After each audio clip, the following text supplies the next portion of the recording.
One Kawan TV1. Nah, hari ini kami akan membahas tentang PT ya, Presidential Threshold ya. Ya. Nah, ini sebenarnya gini Kak, sebenarnya tadi barusan saya mendapat informasi bahwa banyak orang malah nggak mendukung Kak PT.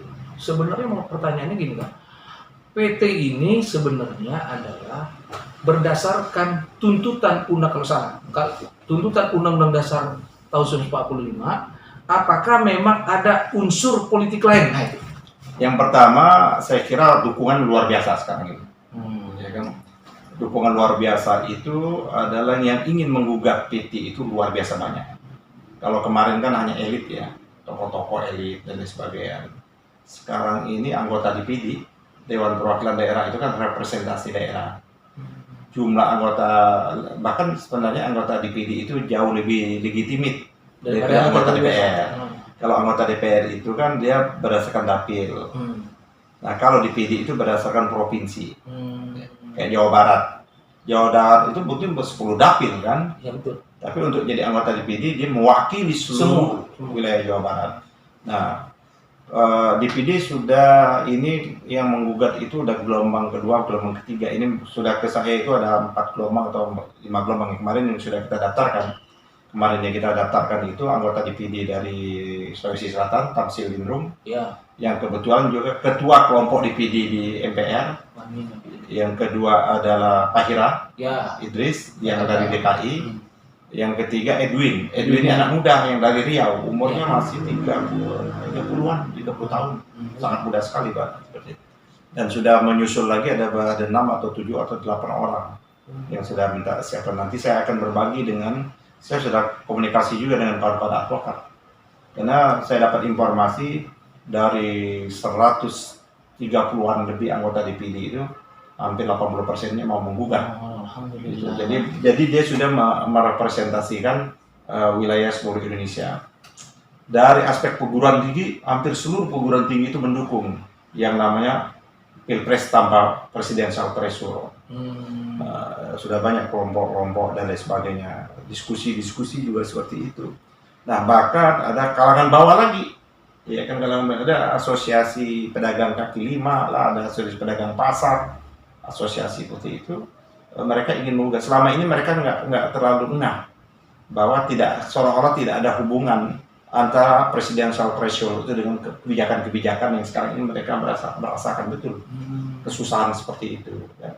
Karena orang menganggap bahwa jumping banget. Apa hubungannya dengan PT dengan harga cabai naik? Ya, betul. Apa hubungannya PT dengan besok kabarnya premium pertalite mau dihapus? Ya. Kan apa hubungannya PT dengan harga telur naik sekarang? Harga telur kan dari 23 menjadi 36 ribu. Naiknya luar biasa, hampir 100%. Gas gas itu biasa kita beli 160-an ya. Tabung berapa yang agak besar itu sekarang udah 180 lebih. Ya kan? Apa hubungannya antara PT dengan petani susah mendapatkan pupuk yang bersubsidi dan lain sebagainya seperti itu. Nah, kelihatan nggak? Tapi ternyata punya hubungannya wali temali yang begitu kuat sama sekali. Nah, apa hubungannya? Itu kan menyangkut kebijakan, keputusan politik semua. Dengan presidensial threshold yang tinggi itu, ya, sehingga menyebabkan menghambat munculnya, ya kan, calon-calon pemimpin. Padahal Indonesia banyak sekali calon pemimpin. Maka kita menimbulkan yang kemarin itu dampak, ya kan, limbah demokrasi yang kita lampaikan, terutama di Pilpres kemarin. 2014 belum begitu terasa. Ya. 2019 begitu terasa, sampai sekarang luka itu belum sembuh. Maka kita mengenal yang namanya term atau namanya diksi, kadrun, kampret, kebong dan lain sebagainya seperti itu. Sekarang luka itu semakin dalam. Seperti itu. Itu semua akibat ketersediaan untuk menjadi calon pemimpin itu sangat terbatas sekali. Kalau saya mau jadi calon presiden, saya mau melalui apa seperti itu? Hak saya menjadi calon presiden, saya pintunya mau melalui apa saya harus? Kan di Undang-Undang Dasar kita dikunci sudah digembok, ya kan, dikunci. Itulah yang disebut dengan syaratnya pasal 6A ayat 2 itu. Pasal 6 ayat 2 itu, ya kan, pasal 6A ayat 1 ayat 2 dan ayat 5 itu menyatakan calon presiden atau wakil presiden, calon presiden dan wakil presiden, dia diusung atau dicalonkan oleh partai politik atau gabungan partai politik. Titik. Artinya normanya bukan open legal policy, normanya sudah tertutup. Norma tertutup itu tidak boleh ditafsirkan lain. Normanya adalah satu-satunya pintu untuk menjadi calon presiden atau calon melalui partai politik. Itu udah kuncinya. Partai politik mana ya? Partai politik atau gabungan partai politik. Nah, kita kan mengalami tahap pemilu itu yang melalui perubahan-perubahan. Kalau 2014 Pilpres itu setelah Pileg, ya kan, sehingga kita tahu angka, ya kan, angka yang dihasilkan. Tapi 2019 pemilu serentak, ya kan, orang yang bersamaan. Maka syaratnya itu diikut sertakan pada syarat yang sebelumnya, yang itu yang tidak masuk akal dan berkali-kali orang menyatakan tidak bisa diterima dengan nalar sehat. Termasuk adalah ada beberapa orang hakim Mahkamah Konstitusi yang membuat dissenting opinion seperti itu. Nah, oleh karenanya memang persoalan PT ini menjadi sangat serius sesungguhnya. Karena di Undang-Undang Dasar kita tidak ada norma yang memberikan delegasi yang mengatur tentang PT itu sendiri, presidential threshold itu. Nah, kalau dimasukkan ke dalam ayat 5 itu adalah tata cara pelaksanaan, bukan syarat tata cara pelaksanaannya. Nah, ini yang menjadi aneh lagi adalah satu, beberapa kalau dicantumkan dengan PT ini. PT itu kan disyaratkan adalah suara pemilihan legislatif. Legislatif dengan presiden ini ada ranah yang berbeda. Ini ada lembaga eksekutif, ini ada lembaga legislatif. Dua lembaga yang berbeda, dua lembaga yang diberikan mandat oleh Undang-Undang Dasar, punya fungsi, punya tugas, dan punya kewenangan yang berbeda-beda. Masa kita mau menjadi calon presiden disyaratkan dengan hasil pemilu lembaga lain? Pertanyaannya, ya pada waktu itu, kenapa tidak juga disyaratkan, ya kan, pada hasil pemilihan DPD? Kan boleh dia kan 20% popular vote, 20% popular vote, 20% hasil bukan popular vote ya, 20% hasil kursi, 25% hasil popular vote. Angka yang didapat. Nah, kenapa tidak bisa dibuat juga yang popular vote tadi juga adalah hasil pemilihan DPD. DPD kan popular vote juga jauh lebih popular vote dia mewakili provinsi, provinsi yang ada. Nah, itu yang kedua adalah menurut saya memang ini mengangkangi demokrasi, betul-betul mengangkangi demokrasi kita. Sesungguhnya setelah kalau kita mau tarik lagi sebenarnya pemilihan presiden dan wakil presiden ini kan setelah reformasi pemilihan itu yang itu setelah perubahan ketiga, perubahan keempat 2002, maka pemilu presiden langsung itu, pilpres itu langsung itu dimulai 2004 kita lihat 5 pasangan.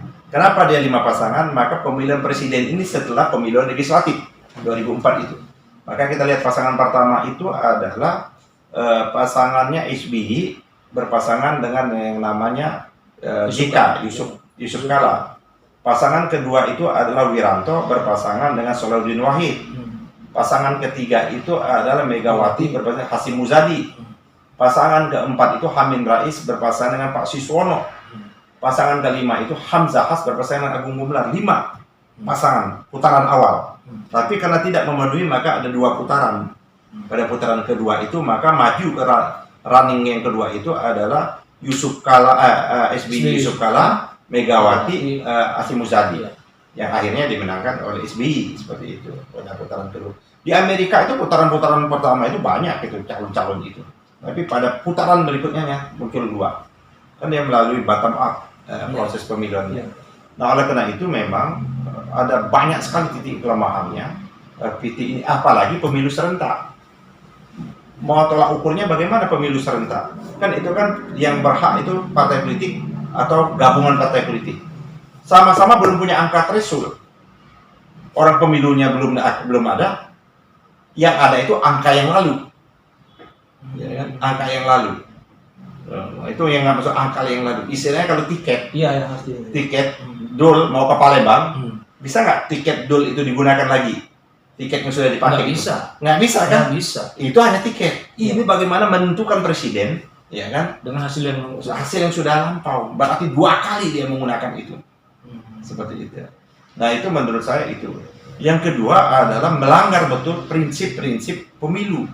Pemilu itu adalah di Undang-Undang kita pasal 22 itu jelas ayat 1 itu menyatakan bahwa pemilu itu dilakukan betul-betul secara luber, langsung, umum, bebas, rahasia. Ditambah lagi yang belum pernah ada zamannya Orde Baru, yang namanya jurdil. Ya, jujur dan adil. Itu partai saya yang dahulu P3 itu berkali-kali zamannya minta dicantumkan jurdil, tapi tidak pernah bisa berhasil kita. Reformasi meletakkan bahwa asas yang paling fundamental, yang paling mendasar pemilu itu adalah jujur dan adil. Di mana-mana pemilu itu yang penting itu jujur dan adil. Nah, kalau kita lihat bahwa dengan presidential threshold ini tidak jujur dan tidak adil. Kenapa tidak jujur dan tidak adil? Karena pada waktu yang bersamaan ada partai politik yang kehilangan haknya. Ya. Contoh pemilu 2019, sama-sama peserta pemilu nih. Satu yang kehilangan haknya itu, Perindo. Ya. Yang kedua Garuda. Ya. Yang ketiga Berkarya. Yang keempat PSI. Ini partai yang baru sama sekali. Karena dia belum punya angka. Ditambah dengan partai yang pernah ikut pemilu 2014 yang dianggap karena dia tidak punya perwakilan di DPR. Yaitu Bulan Bintang dan PKPI. Tidak punya hak sama sekali juga. Nah, seharusnya kalau kita membaca norma yang ada di Undang-Undang Dasar itu adalah semua partai politik berhak mencalonkan presiden dan wakil presiden. Dan itu tidak akan banyak. Siapa? Orang peserta pemilunya juga kemarin berapa? Nggak apa-apa. Paling banyak pemilu diikutin itu adalah tahun 55. Paling banyak itu. Hampir 50 lebih. Reformasi 48 partai, 2004 24 partai, turun. Kita paling banyak pemilu kemarin berapa partai? Cuman yang ikut kemarin 2019 ditambah Peta 10 ditambah partai baru yaitu PSI, Garuda, Berkarya, Perindo. Nggak nyampe 15. Nggak jadi masalah, cuma pasangan calon baru seperti itu. Nah, itu dari sisi pesertanya. Kehilangan hak yang sama sekali yang dijamin oleh Undang-Undang Dasar, equality before the law, itu punya hak yang sama, tapi itu dihilangkan. Satu lagi aspek secara pemilihnya, yang haknya juga diambil dan bahkan orang yang belum memilih sudah dianggap sudah memproyeksi pemilih. Contoh, ini kan dia belum memilih kemarin, 2019 kan belum memilih, nanti kan 2024 milih, kan dia belum punya angka. Ya kan? Nah 2024 dia milih, dia belum menentukan dia mau memilih itu bukan untuk dia mau milih presiden juga dong. Tapi angka dia di parlemen kan belum ada. Betul. Jadi dari aspek sosiologis yang dulu masyarakat 2019 belum memilih, yang umurnya belum 17 tahun atau belum kawin, yang 2024 umurnya menjadi 17 tahun, berarti kan pemilih pertama deh, pemula. Ya. Pemilih pertama. Dia belum menentukan, belum pernah dia menitipkan suaranya itu untuk syarat calon presiden itu. Nah, ini Kak. Gitu. Jadi ini memang, ini kenapa ada ini kepentingan. Ini di balik ini adalah kepentingan politik yang sangat tinggi. Kita lihat pertama kali itu PT itu hanya berapa persen. Naik menjadi 15%, dinaikkan lagi oleh zamannya Pak SBY menjadi 20%. Pak SBY itu pada pemilihan. Nah, sekarang 20% ini. Yang di angka ini. Ini dari mana angka 20% ini? Bahkan sesungguhnya tidak ada. 0 itu sudah angka. Jadi bukan kalau saya bukan berarti kita setuju 0%, bukan. 0 itu juga angka. Yang benar itu tidak ada presidential threshold-nya. Itu tidak melahirkan oligarki baru. Justru yang oligarki ini dengan PT ini. Siapa yang punya hak ini? Jadi dengan PT yang tinggi 20%, ya kan? 20% ini hanya mengelompok partai-partainya. Disitulah para oligarki muncul.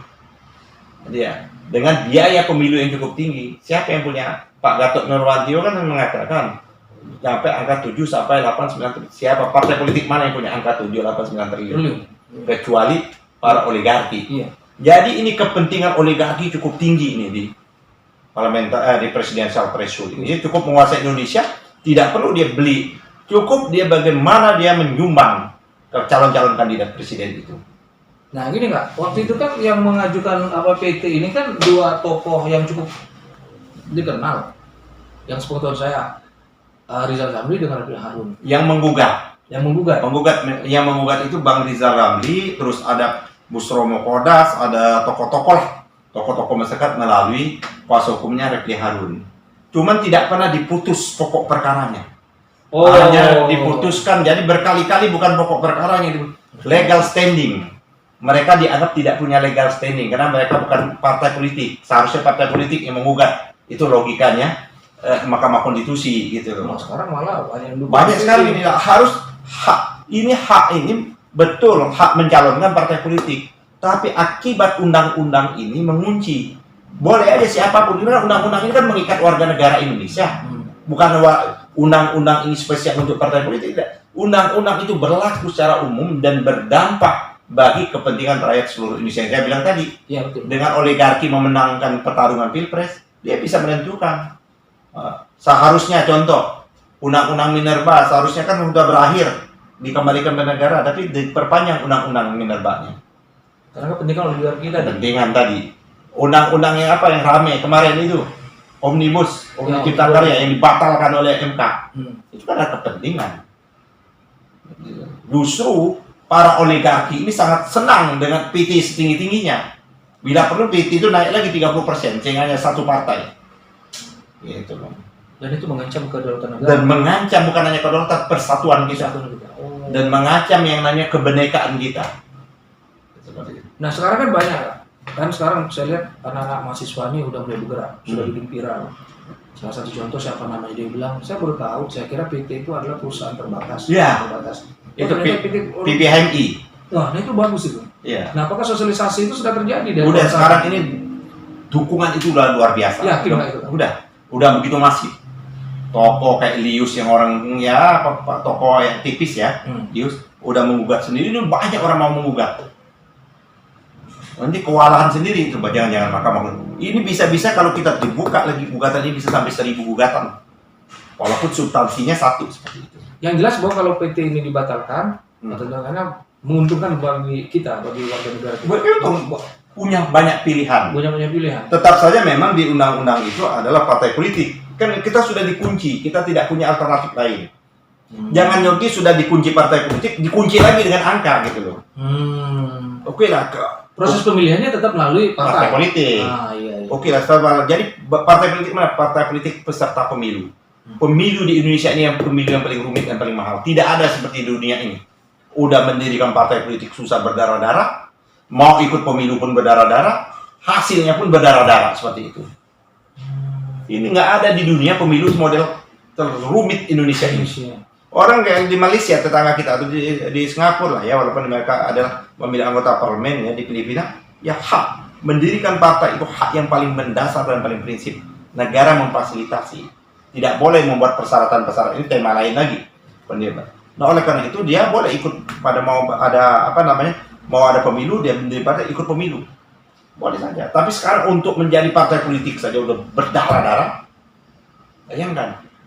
Untuk mendirikan partai baru itu sulitnya minta ampun di Indonesia ini, karena agak setengah mustahil lah bisa mendirikan partai. Iya, 100% di provinsi ya harus punya, 75% di kota kabupaten, 50% di kecamatan.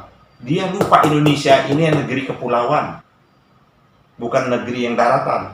Antara satu dengan satu. Contoh saja di Papua, antara satu kabupaten mau ke kabupaten yang lain itu naik pesawat itu. Iya, ada yang 500 kilo malah. Iya, Maluku itu laut. Ya, Maluku Utara, NTT dan sebagainya. Kita bayangkan negara kita ini negaranya bukan negara yang namanya negara daratan. Negara kita ini negara kepulauan.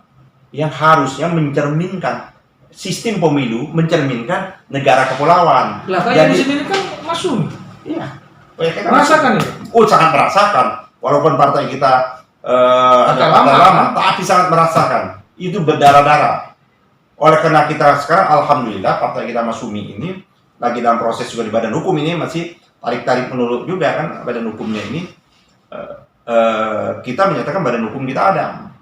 Di Undang-Undang Dasar kan badan hukum hanya bisa dibubarkan oleh MK atau partai itu sendiri. Nah, tapi tafsir Kumham merujuk pada undang-undang sebelumnya, ada undang nomor 2 seperti itu, kita sekarang lagi proses. Itu kendalanya. Ada kendala. Nah, bayangkan kita, tapi alhamdulillah kena kesadaran untuk mendirikan partai politik di Indonesia ini puluhan miliar. Jadi kalau untuk mendirikan politik ini, kalau orang bersemangat ideologis, bersemangat adalah aspirasi mereka harus perjuangkan melalui jalur-jalur konstitusional, kan kita negara demokrasi, harusnya dipermudah itu. Tapi itu membutuhkan uang puluhan miliar. Kita alhamdulillah karena itu muncul suasana dari Suara dari umat. Dari mereka mandiri lah ya, kemandirian itu, mereka mandiri betul, uang mereka urunan, mereka bentuk ada uang dari kita dari DPP. Bisa bayangkan kalau mau di drop uang, kalau satu wilayah itu kita drop lah uang, nggak usah banyak-banyak, 25 juta, berarti 34 itu udah hampir 1 miliar. Ditambah lagi kabupaten, hampir jumlahnya berapa, hampir 400-an lebih itu. Kalau uangnya 25 itu baru konteks 2 miliarnya untuk untuk pendirian, belum yang lain-lain sebagainya, surat ini surat aduh, rumit sekali di Indonesia ini. Nah, kembali ke PT Kak, kakak yakin bahwa kakak dimenangkan?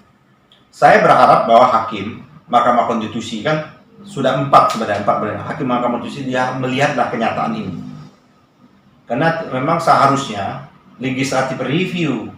Kemarin kita berharap pemerintah dan DPR merubah itu. Tapi kan pemerintah DPR tidak mau merubah.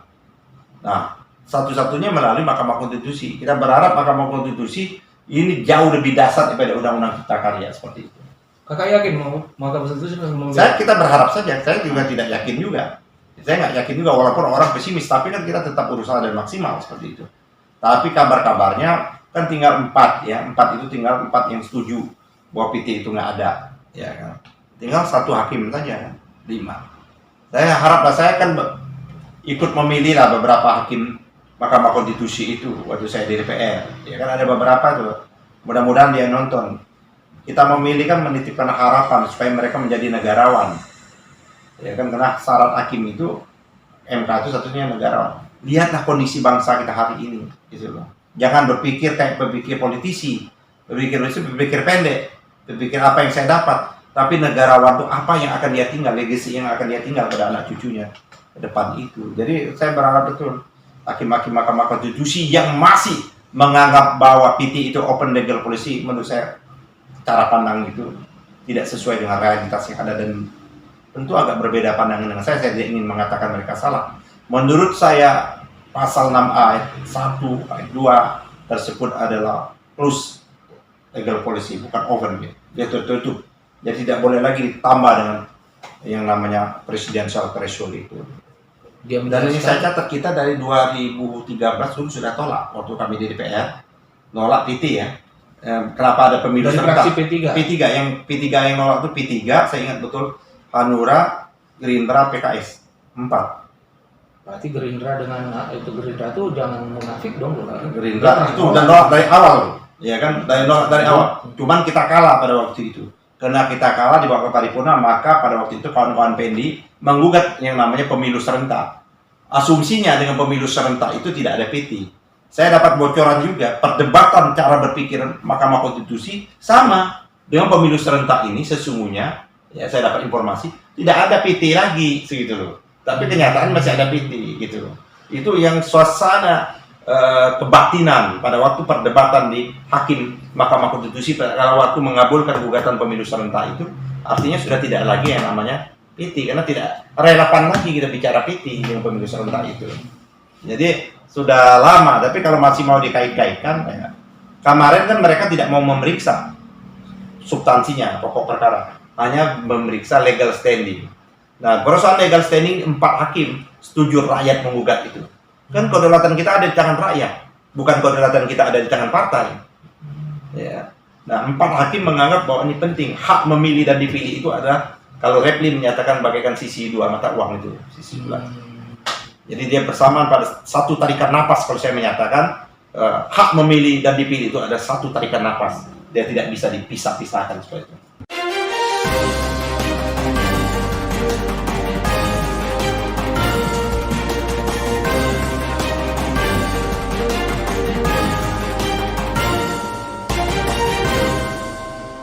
1K1 TV1